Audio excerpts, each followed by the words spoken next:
What's up, guys? Welcome back to Kinda Funny Games Daily for Tuesday, May 14, 2019. I'm Tim Gettys, joined by the best hair in the business, Fran Mirabella. Good morning, Tim. How you doing? I'm good for a Tuesday, I guess. Yeah. How's your Tuesday? I've been better, Fran. Yeah, I've been better really? for one specific reason, and I need to talk about this on camera because yeah, that's fine. It's very important. All right, you may have seen this in Game of Thrones in review already. Okay. I got the worst haircut of my life. Yeah. Are you don't like your haircut? Dude. It's really the sides. So the problem was there was a language barrier situation going on. Okay.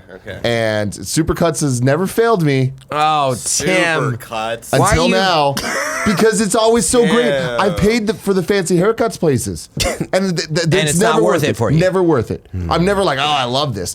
I've loved Supercuts haircuts. Sure. They range usually from the 7.9 to 8.5. I'm happy with that range. You know what I mean? Yeah. This is like a 4 at best. Because here's the problem.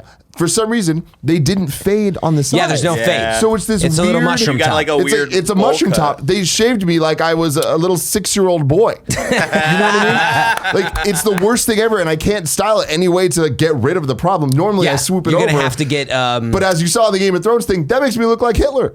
Like, there's a problem going on here, man. And I'm in a standstill. I don't know what to do because I can't just get it cut again. There's not enough hair to fade. Yeah, I don't want to shave the sides off. That's what I was gonna say. I don't want to shave everything off. Yeah, you're at a bald, standstill. Tim. But I was gonna say, Fred, this is all that I have. I have my blue eyes and my hair. I got fat. This is like my life is all falling apart around me. oh, come on, Tim, you look great regardless. I Don't appreciate let it weigh that. on you that But much. please be nice to me. However, I'm not gonna let you live down going to Supercuts because it's all about consistency, Fucking Tim. But I Supercuts, agree with you on the goddammit. cost. But this is what happens No, but here's the thing, Fran. when you I don't agree go with to you. see the same people. I get it. Yeah. And I always do. Oh, I you always normally go get to the the same same person. 2 Supercuts, and there's 4 different women that are all amazing. Right. I went to a different Supercuts this time than I've ever been to. You took a chance. Me and Gia were having brunch. Yeah. Eating some little brunchy brunch. I look across the street, I saw Supercuts. I'm like, you know what? I'm just going to go do it. Worst mistake of my fucking life. Well, tell me this, Tim. When you get married, promise me you'll go see my guy for this. Just Your that guy? haircut. I mean, just you'll splurge just once. I won't do it just for that. I need at least 2 to prove that it's good. Okay, a couple. I'm down. I'm but down for that. you won't be disappointed except with the price. We can take this off air, but Fran, I need some help here. This is bad. This is real bad. Anyways, this is Kinda Funny Games Daily, each and every weekday right here, 10 a.m. live on twitch.tv/kindafunnygames. We come to you with all of the video game news that you need to know. You can get the show live on Twitch, later on youtube.com/kindafunnygames or roosterteeth.com, or you can listen to it on podcast services around the globe. Just search for Kinda Funny Games Daily. It's in the name of the show. It's a beautiful thing. If you want to be a part of the show, you can go to patreon.com/kindafunnygames, where bronze members or above get to write in, and silver members or above get the show ad-free. If you're watching live, we have a very special task for you. We need you to keep us honest. Go to kindafunny.com/you're-wrong to let us know what we get wrong as we screw it up. That's going to be fantastic. And see, the bigger problem is that my seat normally on the show is I sit here. So this is the view that they see of me. They see this fucking abomination. Oh, because I actually think on camera it doesn't it looks fine to me. No, but not on No, it this. doesn't. Not like this. Well, I might need to that's a change deep my cut. seats for a couple of these shows. Don't sweat it. It's gonna grow back fast, Tim. It really will. Oh my God. Today we're talking about Mario Maker 2, a little Death Stranding, and more. A little housekeeping for you. Division 2 update has added the Kinda Funny Games clan logo to the design menu. If Kevin wasn't a fake fan, he would have already known this. This has been in the works a long time, actually, so we're stoked to see it. Thanks, Ubisoft and Massive. Note we've actually known for a long time. That was Greg's note. Yeah, that's all the stuff that I was read. my note. We knew for a long time, so we've known I didn't before. know. We knew before you, Fran. Oh, so he who's read the fake fan You now? didn't see it yesterday, Fake Tim. Fran? They were shaming me about not carrying him through this Division 2 mission. Got it. That's what I wrote that in there, and thank you for reading it. I appreciate it. The Kinda Funny, Kevin. The Kinda Funny Games E3 showcase is June 10th at 4:30 p.m. Pacific time on youtube.com/kindafunnygames. It'll be a YouTube premiere, which functions as live, so there'll be the live chat as you go through. It's cool. Awesome. And thank you to our Patreon producers, Tom Bach, Blackjack, and Muhammad. Today we're brought to you by Robinhood and Brooklinen, but I'll tell you about that later. For now, let's begin with what is and forever will be the Roper Report. It's time for some news. We have 6 stories today. A baker's dozen. Thank you very much for that. Super Mario Maker 2 Direct incoming. Hell yeah. This comes from Nintendo's Twitter. Nintendo's Twitter has revealed a Mario Maker 2 Direct is coming tomorrow. So set your watches. Tune in on Wednesday, May 15th at 3 p.m. Pacific for a roughly 15-minute presentation packed with information all about Super Mario Maker 2 for Nintendo Switch. And as a reminder, at E3 2019 on Tuesday, June 11th, Nintendo will hold its Nintendo Direct at 9 a.m. and promises we'll get a look at Nintendo Switch titles for 2019. Mm-hmm. You're the expert here, man. You're the expert. People have been asking, I swear, on every show, like, are you excited for Mario Maker 2? Should I get Mario Maker 2? Why should I get it? Because it's just making levels. But like, is this going to be a big direct? Do you're the master of directs. Do you expect a lot from this? Well, I do expect a lot, but obviously just Mario Maker 2. I don't expect any like other announcements because what Nintendo normally does is they have their big directs, they have their mini directs that they call where they focus have their in on something. Nindy showcases, which are the Nindies, and then they have their single one game directs that are really kind of detailed for the fans, getting into the nitty gritty of Xenoblade or whatever the fuck, right? So for Mario Maker 2, I feel like this is a little overdue. The game comes out June 28th, so we're getting pretty damn close to it. But I like that they're getting ahead of this before E3. Because otherwise I feel like they would have spent a lot of time during the E3 Direct kind of going into some of this stuff, because right now we don't know much. We've only gotten a 1 minute trailer for this, and then a couple little the release date announced videos in the different regions. It hasn't been 30 all that seconds. much. But even though we haven't gotten much, like Game Explain, Andre went in and did like an hour and 45-minute breakdown of the 1 minute. Oh yeah, and frame by frame, all this stuff there is in there. So much in there just based on like, oh, this wasn't in the first game, and like, oh, this actually is a new tile set from this game or whatever. There's so much going on for people that were really into it like he was. I expect that we're going to get some answers to the questions I've been asking. Are there going to be Nintendo-made courses? That is what I want the most from this game. I think it's obvious that they're going to do that, right? Because that's such a big thing with the first one, right? No. The 3DS one, I guess. The 3DS one is the one that had the 100 Mario Challenge. So that's the thing, is like, I expect that they're going to, but it's not assured. It's not assured yet. I imagine that tomorrow they'll announce that. Because making the levels and downloading levels from people is fun and cool, but I feel like Nintendo understand level design in a way no one else does. So I want to see what they do with their tool sets. Did we talk about a Gamescast or here? It was Gamescast maybe, which just went up yesterday. Sure, check that out. We did our most anticipated games of 2019. But anyway, we were talking about it, and for me, it is assured, because I was like, look, what I think happened when they first came out with Mario Maker was a great idea, but it was fast, quick shot, had to get it out the door for Wii U, right? And that it was Wii U, right? And then they had a little more time, and they're like, okay, now we can kind of make the game that we truly have time for, have it on 3DS, etc. The 3DS one was not a good.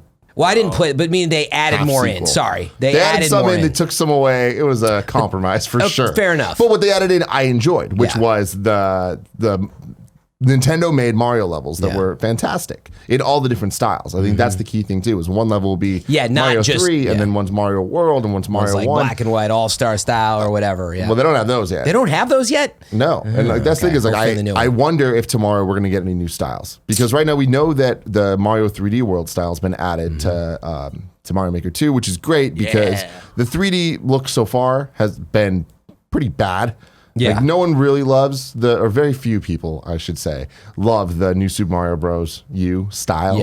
I don't love it. I don't mind it, but just a plastic. I think it's most people's least favorite, but it does add the wall jump mechanic that the other versions don't have. Something I'd like to see is if they address parity across the different styles. In terms of mechanics? There's certain mechanics that just aren't in the other styles. And like you can't have Yoshi in Super Mario Brothers 1, but like, why not? I feel like that'd be an easy fix for a couple of things. So I feel like those are the questions at this point that they'll answer, because they've already addressed things like slopes. They've already addressed a lot of the style issues by adding 3D World that people had with the first game. So tomorrow I expect to see some type of single player campaign announced. I feel like there's a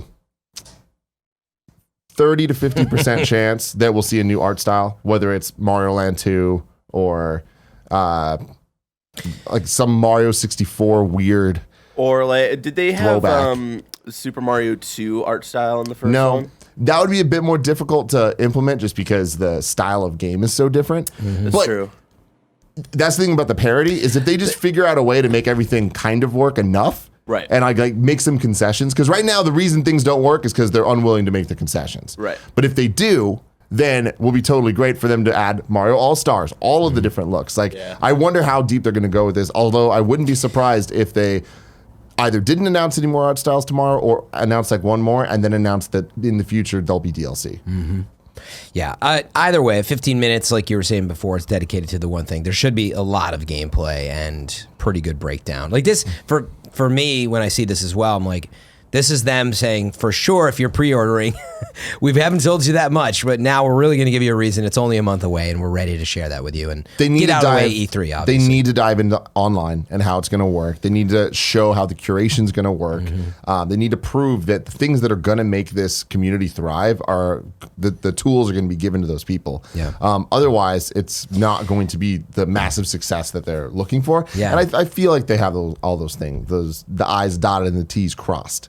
Yeah, I was trying to think, would it make sense if there's any kind of Nintendo Online something that goes with this? Like, I mean, we've know. already kind of seen special edition packages that are going to come with a year of online. Okay. So that kind of implies that the Nintendo Switch Online will be required to download levels and stuff, which, whatever. It is. That's what I was thinking about that, which it's not that much a year, especially if you buy it annually. The but family pack annually. That would be different than in the past, right? Like you could obviously just get access without Nintendo Online. But that's the thing is like if they don't offer it for free online, that is a hint to me that the campaign is going to be beefier, right? Because you need that to be a full package, something substantial, something substantial just for single players. So fair enough. I'm excited though. Like I feel like this is a title I'm very much anticipating, and I feel there are just the right amount of answers that 15 minutes will kind of make me feel satisfied before we go into E3. And like I said, it's good we're getting this out of the way now because that means at E3 we can just get remember June 28th. And that's it. Yeah, that's right. So it's 3 p.m. tomorrow, May 15th. And then on June 11th, Metroid Prime, a full 1 hour block. Just 1 hour of Metroid. Metroid Prime. No, I wish that's not what they've said. But yeah, that should be fun. I don't think we're going to do a live reaction to the Mario Maker stuff. We usually don't for the one-off games. Unless you it's can do it the next. We'll cover the stuff in Games Daily for sure. Plus, we got Gamescast. Unless it's something like Smash Brothers to me, where I'm like, I'm gonna freak out about stuff. I don't think there's any like get hype moment potential in a Mario Maker. Although we'll see how I'm feeling. You know what I mean? We'll see how my hair is feeling. World of Warcraft Classic release date announced. This comes from Adam Bankhurst at IGN. Blizzard has announced that World of Warcraft Classic will be released for PC and Mac on August 27th, 2019, and that a collector's edition with the statue of Ragnaros will be released that celebrates WoW's 15-year anniversary. Players will be able to return to Azeroth as it was during the Drums of War update patch 1.12. It's everyone's favorite one. And all will have the honor of once again being able to, quote, assemble a 40-player raid to take on the fiery hazards of Molten Core. Fight for their faction in the ongoing world PvP struggle between Soundshore and Terran Mill. Muster a realm-wide war effort to open the gates of Anquajar and much more. Nailed it? Dude, I don't know. I've always wanted to play World of Warcraft. We should continue the news. But I knew that pronouncing all of that in a row was going to be brilliant. You nailed it.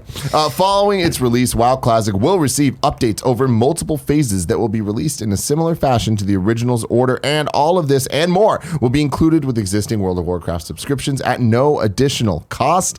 Beginning on May 15th, certain WoW players will be invited to participate in a small-scale, focused closed beta test, helping ensure WoW Classic nails its goal of authenticity. Additionally, there will be certain stress tests from May through July that will allow players to jump back into their memories of how it once was.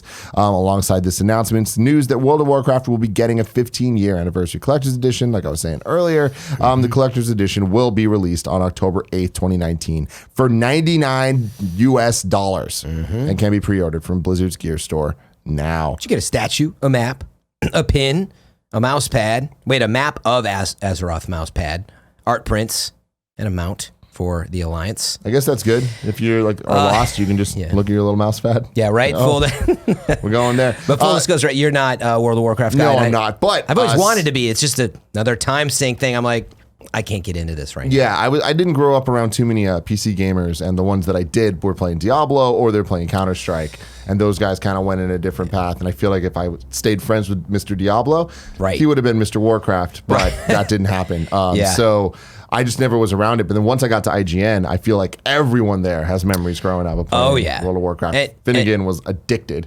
I would have been that person, and looking way back, I used to play Ultima Online, which was like OG, like online gaming. You just like go out into the forest and skin a pig, and somebody would attack you and steal your stuff. And I mean, it was amazing. Richard Garriott, right, was one of the main first dudes to do this amazing stuff, and went on to lead us into World of Warcraft. So I always wanted to play it, but I kid you not, I think I got a copy from Blizzard at the time, way back when it released, and I looked at it, and I was playing all these other games, reviewing, doing video at IGN, and I was like, I can't install this. Yeah. If I do, I will go down this path, and I probably wouldn't be sitting here today. No, you wouldn't. Not even kidding. No. I would have gotten addicted to that, and probably just you'd be lost in Courage. Yes. Did you play Barrett? That time. Fuck no. Really? Fuck no. Wait, are you against it? Why? What are you mad about it? No, I'm not mad. You sound like it. Well, I'm mad that I'm being insinuated as a fucking nerd. You know what I'm saying? Wow, dude. In the comments, his name is Barrett Courtney. In the comments, get at him. Wow. No, a lot of my friends in high school would play. But I don't know, it just never caught on to me. Like I would hang out with them, but I would be on like a different PC playing like Portal 2 or some shit. Yeah, I guess you were so cool. I've always just been more of like single player kind of stuff, and this kind of online, like because this is the MMO, right? Yeah. I know there's this other shit, so I don't want to. Yeah, Warcraft is Warcraft is RTS, which is awesome. No, but the thing that I think is really cool about this, though, is bringing back a classic multiplayer experience. We've seen this before in a couple ways, but like I love the idea that they're trying to recreate the magic that people had decades ago, right? Yeah, especially when it comes to online games. This, it has not been done at this scale. It's one of the biggest games ever when it comes to MMOs. They brought StarCraft Classic back, but even that's a little different. That's more similar to remasters that we see, whereas this feels like they're investing. Living, breathing online world. Yeah, it's cool. It's exciting. Yeah, it's funny. Every time I've seen this, because I'm such a big Destiny player, I've just been like, dude, if Bungie could do this and bring back Destiny 1, because that's what a lot of the players, like, there's a lot of great stuff now in Destiny 2, but you just want to go back to that world, that the meta is the same, the guns are the same. They had a mode called Trials, which everyone loves, they don't have anymore, all that stuff, and just be like, I'll pay a monthly subscription fee to go back to that world. It would be a tremendous effort that they probably don't have time to support. So, but Blizzard. One day I feel like they will, and I feel like this is a hint at that, right? Like, everything becomes retro at some point. And I feel like there is a nostalgia for not just games, but now experiences that people want to go back to. Like I feel that we saw recently with Master Chief Collection after it fixed a lot of the issues that it had at launch years later. But seeing people, when they added the playlists from Halo 3 or Halo 2, it's like people were super stoked about that because you get to kind of go back and play a little shoddy snipers. You know what I mean? See what's up. Exactly. No, just there's definitely the sentiment side, but the game has evolved so much. It's so different now, and I think if you never got to get into it, and that's where I was originally going with it, it could be a really interesting place to kind of get started again and go back to as it was without feeling like you missed everything. And I also think sales of this and how this does in terms of just general reception could influence, like you're saying, others to think about this seriously. Yeah. So very curious. August, when is it? August 27th? Yes, August 27th is the release date. So I'm excited to check it out. I probably will hop in then just a little bit. Yeah? Yeah. Well, I can at least dabble now, but I already know. There's like no way. I'm already trying to keep up with too many games. He's getting lost in Courage. I'm fucking telling you. Next news story. Hideo teases new Death Stranding trailer. This comes from Janet Garcia. Which is interesting to think about timing on this one. A new Death Stranding trailer is likely set to be released soon. We just don't know quite when. Hideo Kojima posted yet another photo on his Twitter account of dual monitors with one screen displaying the Death Stranding logo and the other with some video editing software. But unlike the image we saw just 2 weeks ago, this one includes Kojima himself sporting sunglasses with his back toward both monitors. With God of War figures prominently displayed in the background and an emoji-filled caption, this tweet is a distinctly more playful tease than what we've seen before, though it still doesn't tell us anything about what to expect from the trailer nor when we will actually see it. Yes. So what's interesting to me about this is teasing a trailer. They're not at E3. Yeah, I mean, Sony's not, right? Yeah. But they're Sony. So it's like, that's the thing, is there's nowhere else to... Exactly. See, I'm glad to hear you say that, because we had this discussion on Gamescast, and like, I'm with you. Sony has said they're not doing officially there. But I said that doesn't keep them from releasing trailers or anything. They've said they're not doing anything. They said anything? They said anything around E3. The weeks around E3 is what they said. Well, then it'll be at E3 then. No, at or around is what they said. I'd have to see the quote. And the thing is, like, a trailer, sure, that could probably like sneak through, but why sneak? Oh yeah. Why would they do that though? Like, if they're not going to have a big event that garners attention, why would you just put a Death Stranding thing out to die? When was the first State of Play? The first State of Play was March, and then the second one was just May. So I'm imagining it's an every other month type situation. Not that we can base a pattern off of two. I know. But I wouldn't be surprised by late June. Another State of Play. That's way to tease this and not do anything. It's also Kojima. Yeah. Now, the other way to look at it, Tim, to your point, is if they really are not going to be there. I got to look at this quote, exactly what they said. If they're not going to be there in any capacity and they're avoiding it like the plague now in some kind of stance, maybe it's coming soon, to get ahead of it. Like, we see this, like, we just saw the reveal for Ghost Recon Breakpoint, and many other things have learned to get ahead of E3. Yeah, but that's third-party stuff, man. Like, there's a big this can hold its ground there. Anywhere it wants. Yeah, absolutely. So I don't think they're worried about it. I guess my point is, that is the point. Look, if he wants to do it for Memorial Day, and that's a big weekend, and whatever, that's fine. I feel like with Death Stranding in particular, with the big three Sony games right now, with Ghost of Tsushima, Death Stranding, and Last of Us Part 2. No release date. Exactly. You can't just put out trailers willy-nilly. No. They can't just put out... Kojima can. Like, Kojima... I mean, first off, Kojima can do whatever the fuck he wants. But I'm saying, like with Sony behind him, Sony marketing controlling a lot of the decisions being made over there, you can slip a Death Stranding trailer into two places. A Sony press conference or Game Awards, right? Yeah. Nowhere else. Now State of Play takes the place of the Sony press conferences, so they can put them there. However, because of the style of those things, there needs to be more news than just here's a trailer. There needs to be a release date. There needs to be some news something to latch coming on with to. it, right? And I feel like Square, when they just had the Final Fantasy VII Remake reveal trailer thing, whatever, not reveal, but re-reveal. Yeah, I know. In State of Play, the news there was that stay tuned for E3. Square Enix has a press conference. Yeah. We're going to see the game there, right? Yeah, and they're going to really blow it out there, which we didn't know. Exactly. We didn't know There's that. Now we know. Something there that's important and tangible. Whereas Death Stranding, it's like if they just put out another trailer, potentially revealing another enigmatic actor. Yeah, like here's an actor. You can't just drop that on Memorial Day. Like, I feel like that would like gain a lot of criticism. Whereas without having news attached, you mean? If it's standalone, I feel it needs like a release date. Yeah. Right? If it's not standalone, if it's within a Sony thing, I feel like they can have a little bit more wiggle room of like, all right, well, that was just there as the glue to. No, you make a good together. point. Like you can slip in. I see what you're saying. You can slip this enigmatic Kojima trailer stuff into E3 and into a game awards because like it's part of the show and it's the mystery of there's big games coming.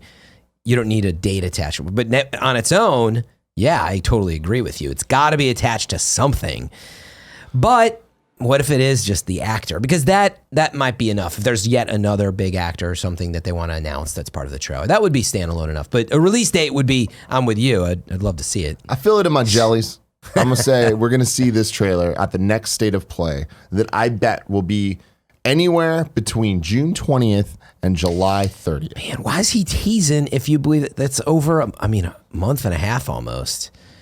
That's crazy to tease this right now if there's nothing going on. Japan time works different though, Fran. You need to remember that. By the way, just to show you this, I noticed it before the show too. He tweeted again another enigmatic teaser here. It's a photo on his Twitter. He says, trying this and that, period. This one was turned down.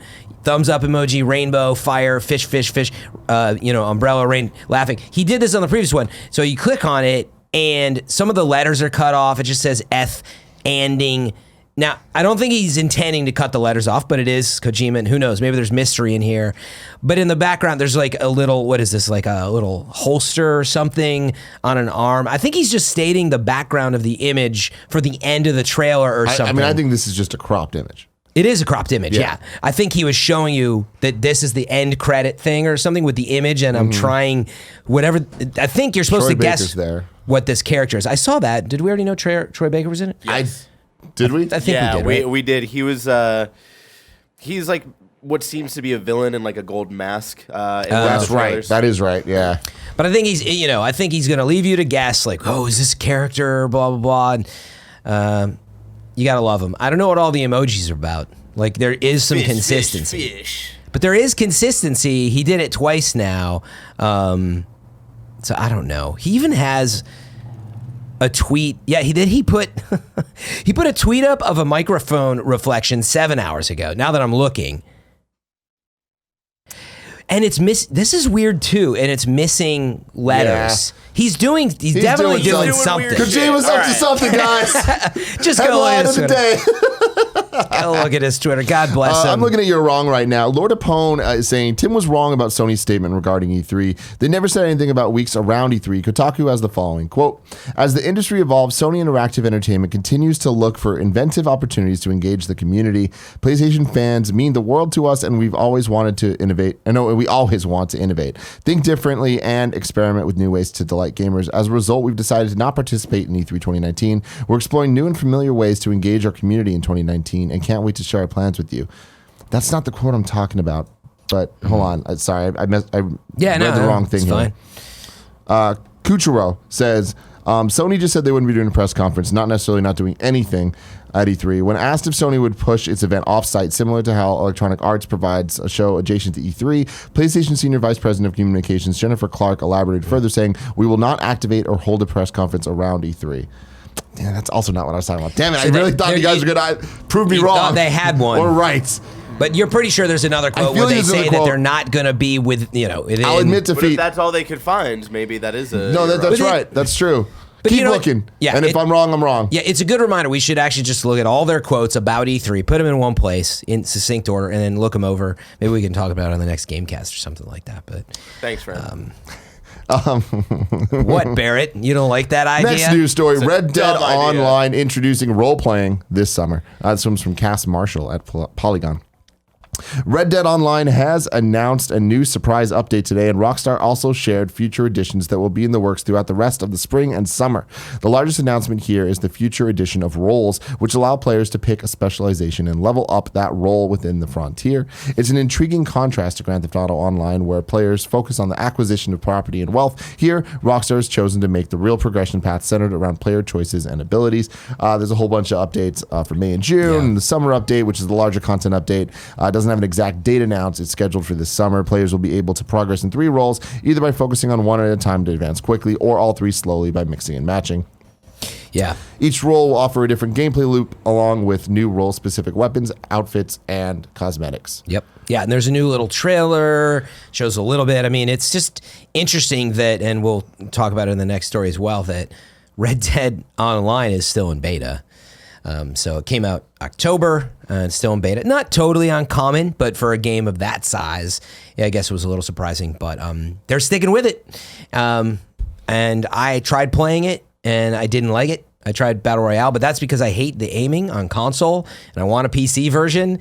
And then I think I would enjoy the game a lot more if I could just aim correctly, especially when it comes to Red Dead Online, where you're trying to shoot other people. Yeah. You never had a chance to play Red Dead Online, did you? I had a chance. I just said no. Yeah, you're like, nah. I still love the vibe. They're doing more stuff. It's amazing that they have more character development that continues. There's a lot in there, and players are clearly... There's a lot. There's a fan base. Dude, Rockstar are so good at innovating what online gameplay can be and what an online living world can look like.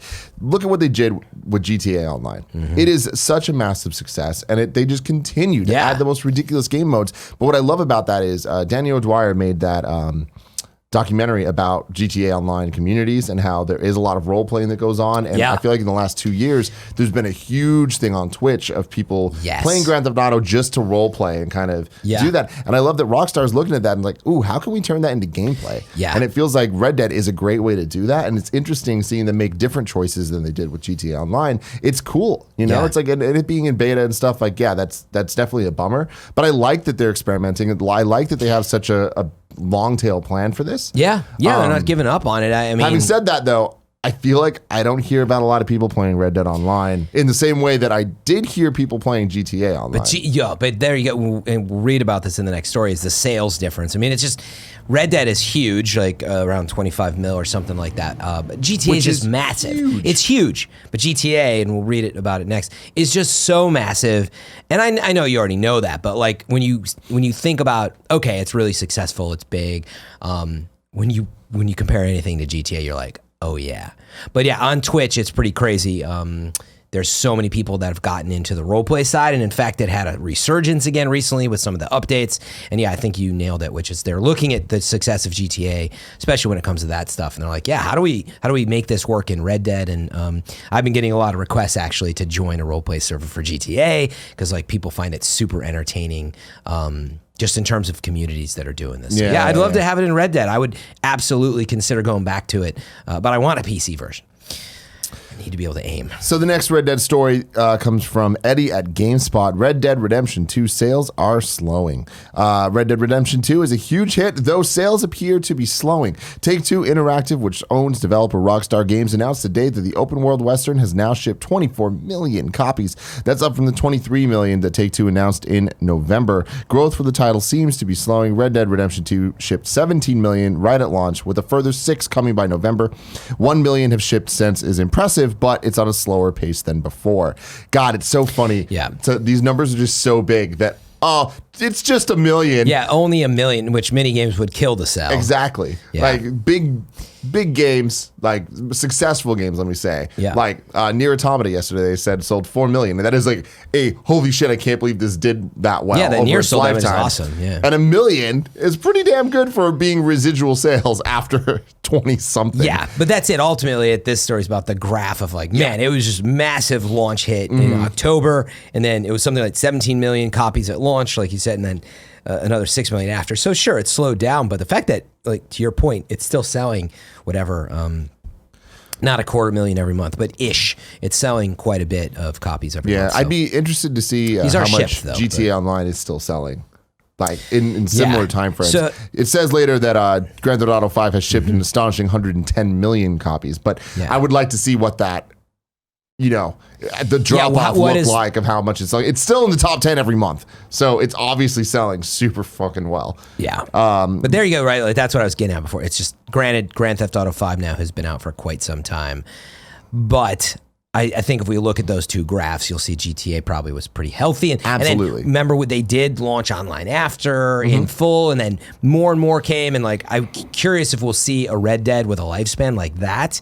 I don't think we'll see it to the level of GTA because it's just such a massive effort and it's a global hit. But yeah, I mean, I do think we'll continue to see support, and it's just getting out of beta. Well, here we go. The signs are looking good for Red Dead Online to continue to be a huge success. As Zelnick said, Red Dead Online is performing better than GTA Online over similar periods of time after release.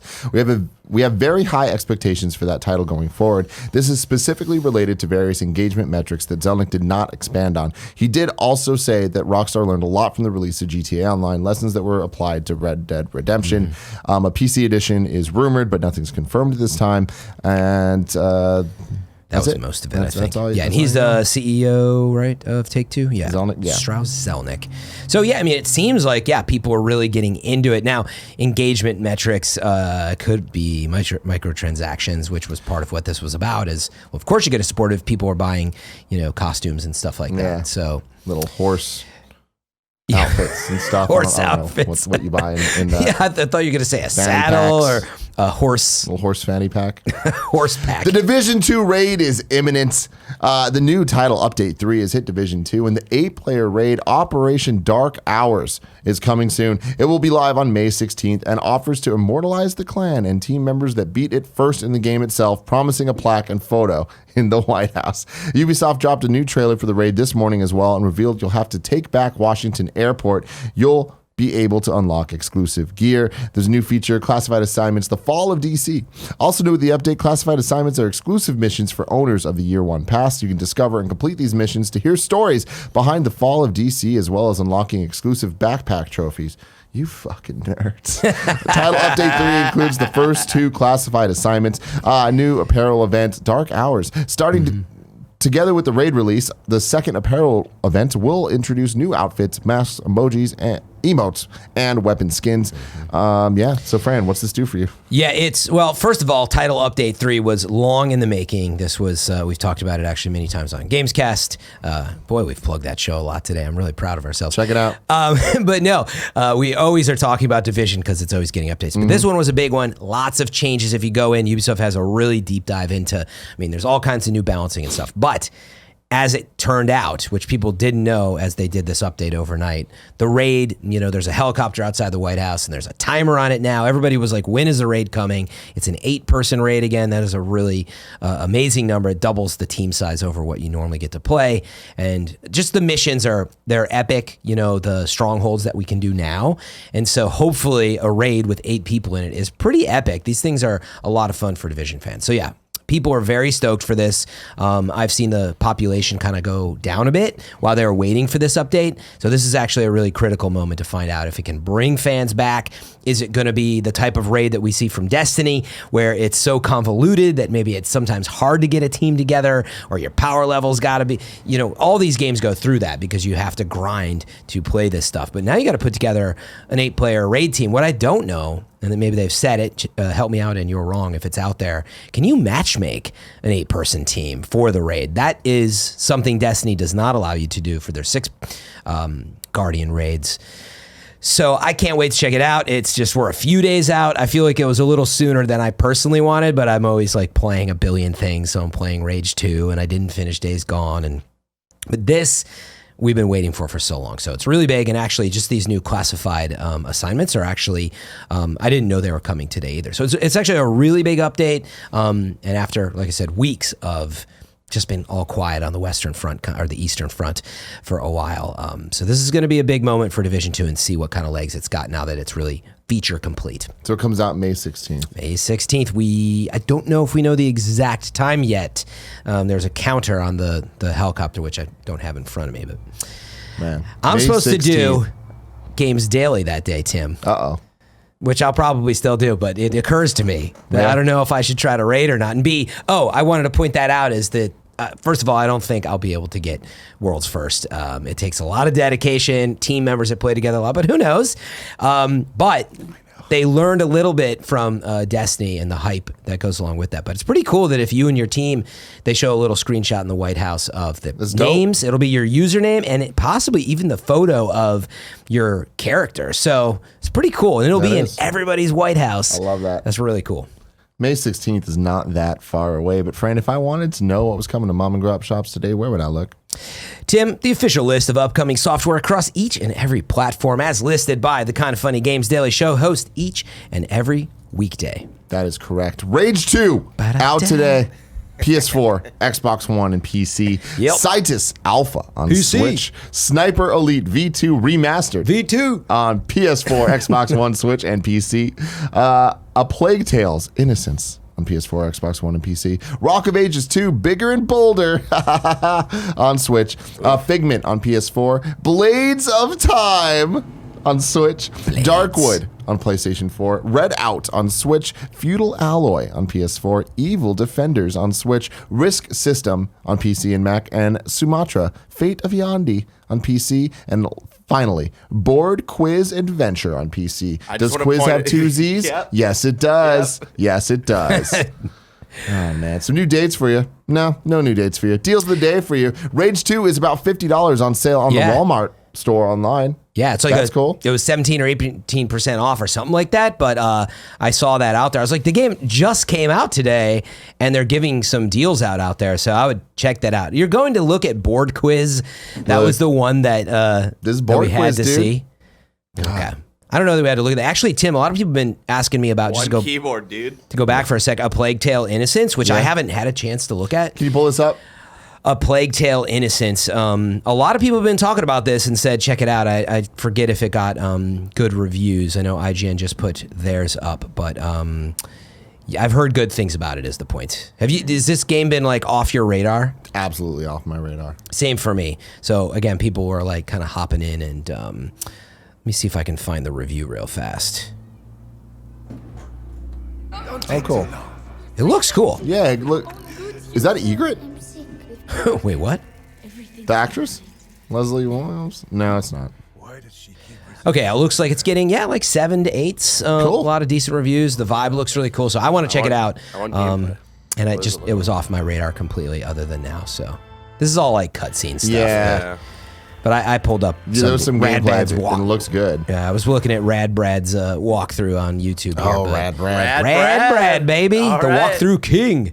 Now it's time for reader mail. So maybe before you select reader mail, I should tell you, I just threw some in there, everything that came in, so up to you, whatever you want to choose. But I love that, Fran. I did. Let's see where my heart takes us. I did, as I'm buying you time, I did want to mention one of the Your Wrongs pointed out that, it was today's Red Dead, I think it was today, that Red Dead Online came out of beta today. I was kind of referencing that it's coming out of beta. It's already out of beta as of today. That was the big news as well. So thank you, Cash and Spencer and some other folks for writing in You're Wrong and making sure we got that record set straight.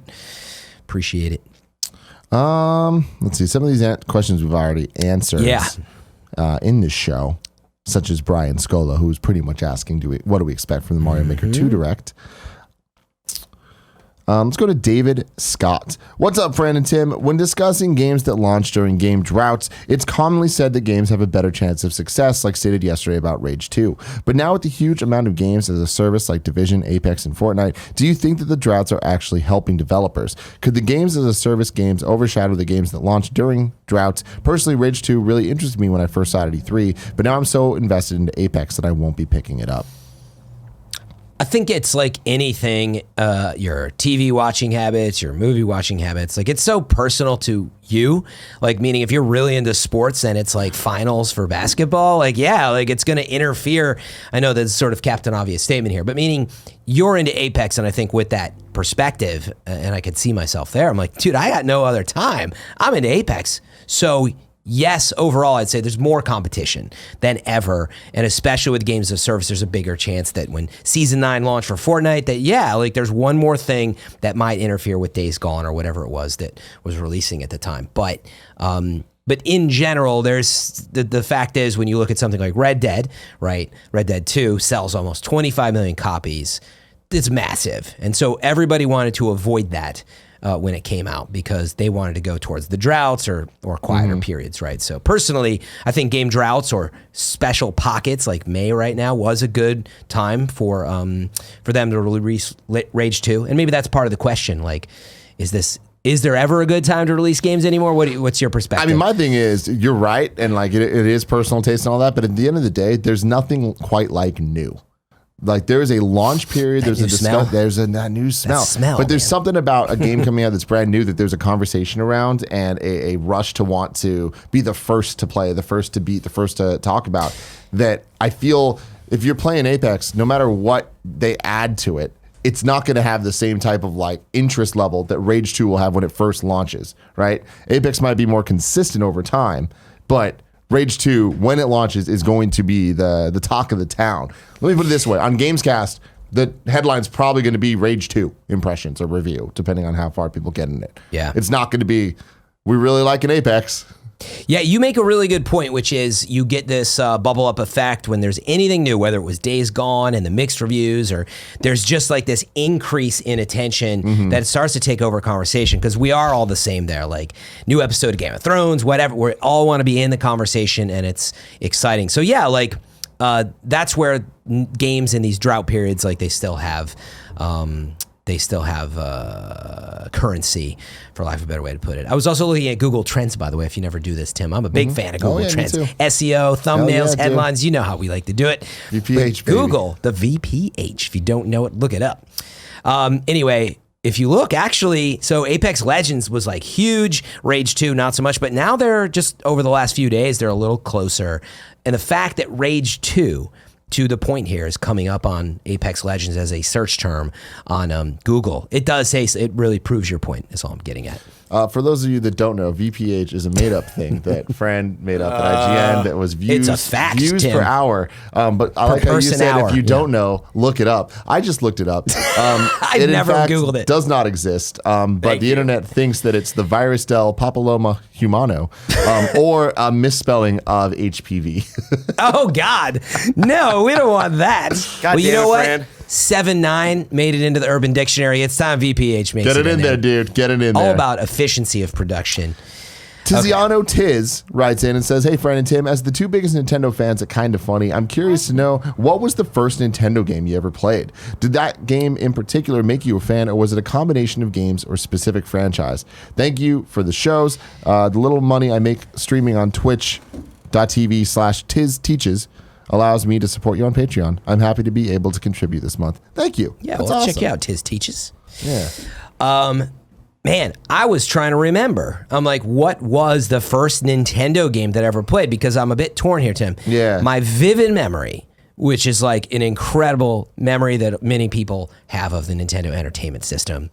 It's Christmas, and I go over to my friend's house, and in the basement, lo and behold, they got the Nintendo Entertainment System. And I was like, what? Like, at the time, I guess I had an Atari, and it just wasn't on my radar. Like, for whatever reason, between TV commercials and the UHF that I was like cycling through my TV dial, I didn't really know about it. And I remember going down there and Super Mario in particular, but they had the combo pack with Duck Hunt in it.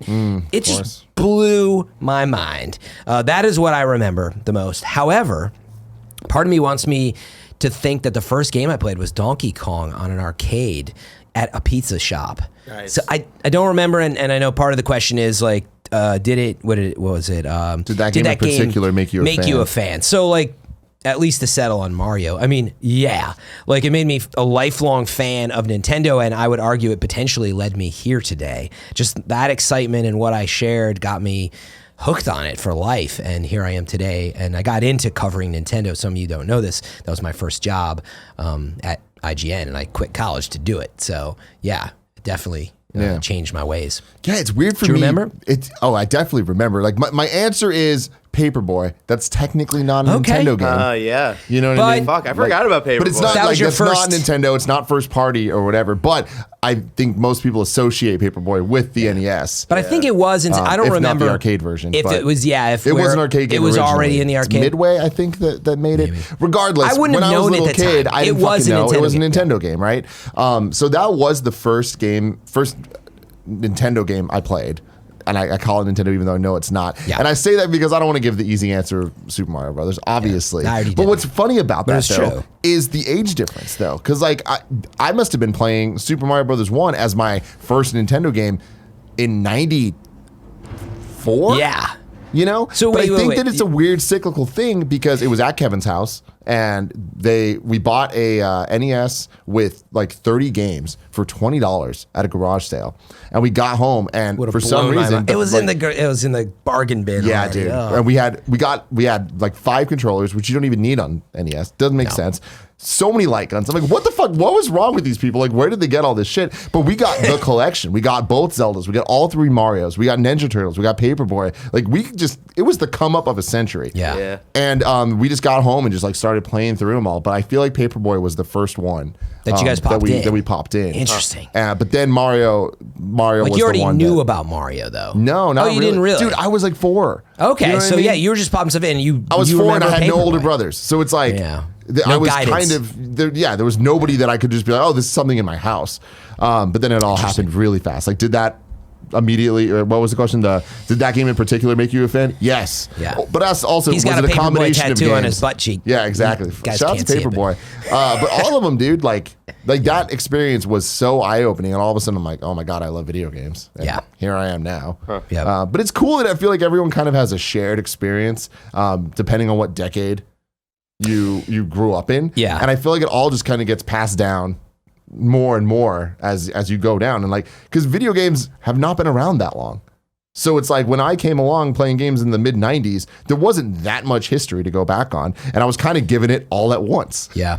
You know? Yeah, and especially now, like so much information is accessible to you that you could just. Now, what people do probably are, they buy an old system and they're like best NES games. Mm-hmm. They're not going to pop in Paperboy because it's not going to be the first one to pop up. So, just to your point, like that shared information, they're going to know what to put in the Amiga if they go back and buy it or whatever. Yeah. So, I mean, I tell the story a lot, but one of the defining moments of like who I am now is the 100th issue of Electronic Gaming Monthly. Yeah. It was in like 98, somewhere around there. and they did a 100 best games of all time list, which now sounds like I remember this something one, yeah. that like that's every fucking day someone puts out a list. But back then, that was the first list I had ever seen of things that I cared about, and I looked at that as just there it that is. One? Yeah, the cover. To this day I still have it. Like I would read it like front to back so often, just because it was like I felt like I was learning. Like I felt like I was like studying the history of video games, because there was so many like consoles that I didn't even know about. Because to me it was just like, oh, there's the Nintendo, there's the Genesis, and there's the PlayStation. And then, as that was your world. Lineage is there. But like, I didn't know about the fucking like Amiga. I didn't know about the ColecoVision or Intellivision Commodore 64, or any whatever. of that stuff. Yeah. Well, Commodore 64 was my first system I ever had. Oh, it was? Okay. Yeah. So you knew about that one. My dad had a Commodore 64. Shout out to Jumpman. Shout out to James Heck Bond. yes. Diamonds Are Forever. You know what I mean? Heck yes. Horrible fucking games. God. but they just prove how video games are cool. Yeah. All it took was like, I'm doing something that's making them do something. And you're like, holy shit. Yeah. Centipede. Yeah, I was thinking about that if your world was Nintendo, even though Sega was out at the time, you probably didn't know a lot of games in there. And so when an issue like EGM had come out, then you'd be like, oh, wow, I really should play Genesis or whatever. Well, that was the thing, is like Kevin's stuff. cousin had a Genesis. So we went over to his house one time. And by that point, even like Sonic 3 had already been out. So like we were... You're that's the funniest swimming thing in is like we're releases, swimming in games. Yeah. But like all of a sudden I was introduced to Sonic and I didn't know what the fuck it was, but it looked so much better than Mario. Yeah. It didn't play as well. Yeah. But it looked better. It looked cool. And I was It was so fast. This little hedgehog's fucking cool. Blast Man, processing. I wonder if in 20 years they're gonna make a movie about him, And Oh my 20 God, years let's not later, get it's the started best on that. movie. Hard cut. I just want to shout out, I think for me, it was Super Mario All-Stars and probably Donkey Kong Country. Yeah. Really? Yeah. DKC? Yeah. Oh, yeah. KC. Those are, Yeah. man, those the are good SNES memories. was like my first Nintendo console I remember. That is having. the superior Donkey Kong, Barrett.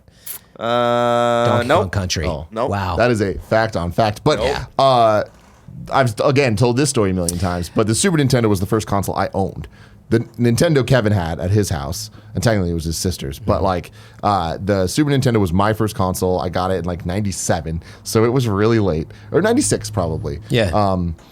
But at that point, do you remember if N64 was out when you got it? Yes, it was. So it would have I been remember after 96. at the time I got it, it was Mario Maker, or sorry, not Mario Maker, Mario 64. I had played at Toys R Us on the kiosk. Oh, yeah, there you go. know? So maybe around that time. But I got the 96. Super Nintendo that came with Super Mario All-Stars Plus World. And it's like, all of a sudden, I'm like, that is just the greatest single cart of all time. It's really good. It was Didn't it like have the a first slash in the HD art on it? remaster. And it was just fucking amazing. All the Mario games. That pack was amazing, actually. Can you imagine playing Mario, all the Marios at once, and then that's just how you're introduced to Mario? Dude, it was the like, best. You get all of them. It was so fucking just cool. Endless content, man. Yep. Yeah. Yeah, you were fortunate getting into Very Nintendo, is fortunate. what I would say. Obviously, when it comes to PlayStation, you had, N64, you had to do the grind like everybody else, but it is interesting bringing that up. Not really, because that's the thing. Again, because of the timing going in, I was pretty late. Like You were still late on played some of that stuff, PlayStation huh? at other people's houses. All right, what's you know? the first system then that you started playing at the beginning? The first and system that trickle releases of that I like bought God. the day it came out was GameCube. Okay, so that was your first one where you're like Yes. waiting. You're like, geez, I when got is PS2 a year late. Yeah. GameCube I was there November 18th. Let's fucking go, baby. 2001. Never forget. GCN. Hell yeah. Let's Then I had to freaking wait go. 12 more days to get Smash Melee. Oh, You was couldn't that just rush it out for launch, guys. Dude, I was playing it because the Japanese version came out quite a bit earlier, so I just remember playing it a ton because it had an English setting in the Japanese version. So I was set at the office, but Yeah. man, but that was I was 10. like the difference between the difference. Wow, that's crazy. Wait, what year is this? 2001. I was 11. Wow, I was Okay. 6. wow, man, bunch of babies. Yeah. I was a But baby also, too at that was my IGN first though. Yeah, I console, was though. That I 20 bought or- like day one. Nice. So exciting stuff. First console I bought with my own money, PlayStation Portable. Let's close it out. You know what I mean? It's time to squad up. Yeah. Anthony Ragucci writes in. He's on Xbox One. His name's the RedWolfCrusader. Hey, folks, looking to squad up over on Xbox One with Fallout 76. Hopefully some of the best friends are maybe still playing. I'm trying to finish the main quest. I am Become Death and wrap up the final achievements I need. I also suck at this game for some reason, and any general tips with gear and weapons as well as leveling would be awesome. Thanks, Fran and Tim. You're welcome, Anthony Ragucci. Go help him out. Red Wolf Crusader. on Xbox One. Yeah, I thought it was good only because like it is a game like Fallout 76, maybe a little harder to find folks and come together, best friends, help them out, especially when you're in need in a game like that. Like I said, it's a weird online game. So it's time for your wrong. Yep. Let's go in there, see what is going on. Hold on, I'll check this link, Tim, if you want to look at something else. Okay, I'm sure. Just to be sure. It looks like a real link. Malcontent Ronin says, from the guy who still has a Wii U hooked up to play Mario Maker, the console version absolutely had the 100 Mario Challenge and ton of official event courses. So there was a name. The 3DS had a different campaign thing that is different than what you're talking about. Gotcha. I did say it was 100 Man. I'm wrong about that. But the 3DS one had something that is way more of an actual campaign. Interesting. As opposed to just courses. Random levels. That were just randomly given to you. Much more thought was put in the 3DS one, and I would say those are some of the best Mario levels I've ever played. Cool. And I hope we get more of that in 2. Actually coming in from Error Can't Be Shown. I was asking when is the raid available for Division 2. The official website does say May 16th at in our time. It would be 9 a.m. Pacific time on May 16th. Ooh, we're going to have to talk about the show on Thursday. But let's see what else. I did click that link. There's just a little news. Maybe it's more for tomorrow. But Starbreeze is selling off some of their assets, trying to stay in business. We reported on it, but apparently Rockstar bought up an art production studio that they had owned. So they're selling stuff off, trying to stay alive. Cash says Red Dead Online is out of beta today. Yeah, I mentioned that one. Okay. Yep, that's all right. And that's it. We did pretty good. We're right. Let's go with that. Let's go with that. This is a fun little show, Fran. It was, man. It's always fun being on with you. Yeah. Tomorrow, me and Whitta. Thursday, Fran and me, probably. We'll see. Friday, Greg and Andrea. Until next time, I love you. Bye, best friends.